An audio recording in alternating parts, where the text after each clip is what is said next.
नमस्कार मित्रांनो, आमच्या मराठी टिप्स या यूट्यूब चॅनलमध्ये आपले स्वागत आहे। 2021ची मकर संक्रांत महापुण्यदायी ठरणार आहे। या वर्षी मकर संक्रांतीला सूर्याबरोबर चंद्र, शनी, बुध, गुरु हे ग्रह देखील मकर राशीत असणार आहेत। म्हणूनच यंदाची मकर संक्रांती अधिक लाभदायी ठरणार आहे। 14 जानेवारीला दुपारी 2:05 सूर्य मकर राशीत प्रवेश करेल।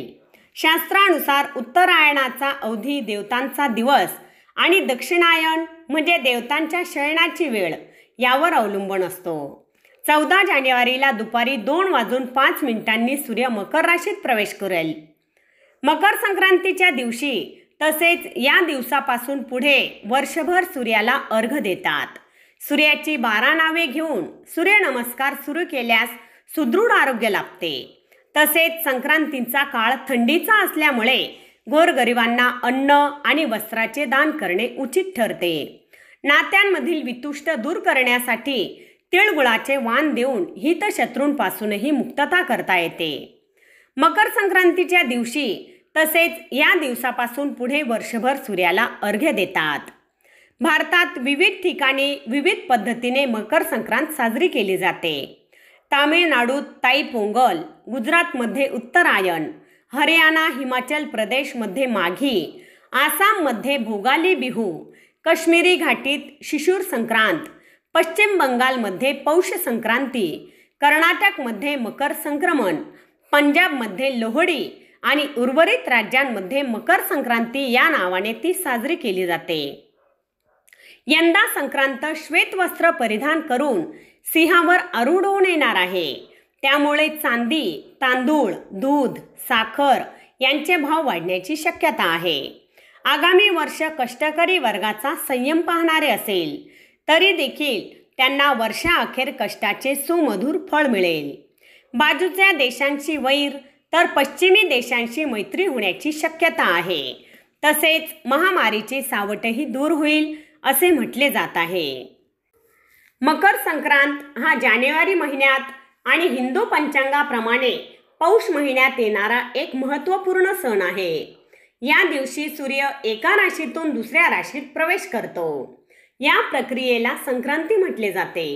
या दिवशी सूर्य हा धनु राशीतून मकर राशीत प्रवेश करतो, म्हणून याला मकर संक्रांत म्हणतात।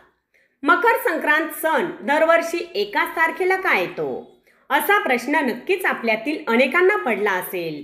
हिंदू संस्कृतीतील एकमेव असा सण आहे जो एकाच तारखेला येतो। याचे कारण म्हणजे तो सूर्याच्या कॅलेंडरनुसार येतो। इतर सर्व सण हे चंद्राच्या कॅलेंडरवर आधारलेले असतात, त्यामुळे ते दरवर्षी वेगवेगळ्या तारखेला येतात। मकर संक्रांत या सणाचा शेतीशी देखील संबंध आहे, म्हणून या दिवशी विवाहित महिला एकमेकींना शेतात आलेल्या धान्याचे वाण देतात। या दिवशी स्त्रिया साजशृंगार करून मंदिरात जातात। हरभरे, ऊस, बोरे, गव्हाची ओंबी, तीळ अशा गोष्टी सुगडात भरून त्या देवीला अर्पण करतात। आपण जर दररोज सूर्याच्या उगवण्याच्या किंवा मावळण्याच्या जागेचे निरीक्षण केले तर सूर्याची बदललेली जागा लक्षात येईल। ज्या वेळेस पृथ्वीची उत्तर ध्रुवाकडील बाजू सूर्याच्या जवळ येते तेव्हा सूर्य जास्तीत जास्त उत्तरेला सरकलेला असतो। 21 मार्च ते 21 जून पर्यंत सूर्य उत्तरेला सरकतो, यालाच उत्तरायण असे म्हणतात। तर 22 सप्टेंबर ते 22 डिसेंबर पर्यंत सूर्य दक्षिण दिशेला सरकतो, यालाच दक्षिणायन असे म्हणतात। तर 22 मार्च आणि 22 सप्टेंबर या 2 दिवशी सूर्य बरोबर पूर्व दिशेला उगवतो। या 2 तारखांना विषुव दिन असे म्हणतात। या दिवशी दिवस रात्र समान 12-12 तासांचे असतात। मकर संक्रांतीच्या दिवशी सूर्य मकर राशीत प्रवेश करतो। 21-22 डिसेंबरला सूर्याचे उत्तरायण सुरू होते। अर्थातच त्या दिवसापासून सूर्याचे उत्तरायण सुरूच असते। पृथ्वीवरून पाहिले असता 21-22 डिसेंबर पासून सूर्योदयाचे स्थान दिवसेंदिवस उत्तरेकडे सरकते। जेव्हा सूर्य मकर राशीत प्रवेश करतो तेव्हा या राशीला मकर संक्रांत म्हणतात। या दिवशी सूर्य धनु राशीतून बाहेर पडून मकर राशीत प्रवेश करतो। या दिवशी सूर्यदेवांची पूजा केली जाते। पृथ्वीची जी बाजू सूर्याच्या जवळ असते तिथे उन्हाळा असतो, तर जी बाजू दूर असते तिथे हिवाळा असतो. कमी जास्त तापमानामुळे ऋतू होतात. जर अक्ष कललेला नसता तर ऋतू झालेच नसते. यावर्षी मकर संक्रांतला पूजा करण्यासाठी सकाळी 8:30 ते सायंकाळी 5:46 ही वेळ शुभ आहे. त्यामुळे तुम्ही या वेळेत पूजा विधी करू शकता.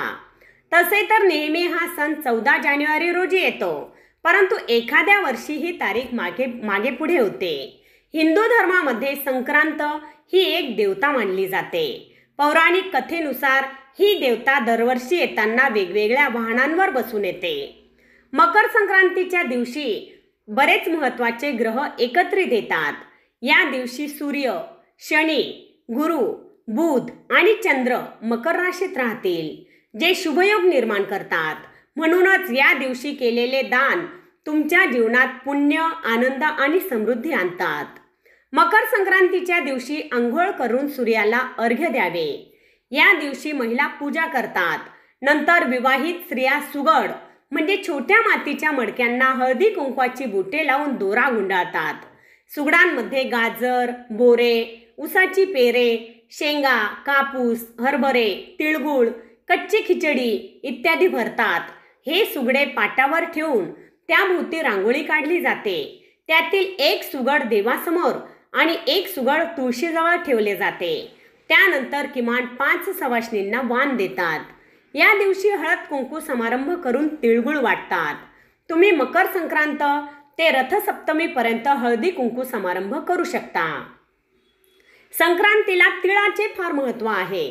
मकर संक्रांतीला तीळ आणि गूळ यांचे लाडू किंवा वड्या करण्याची पद्धत आहे.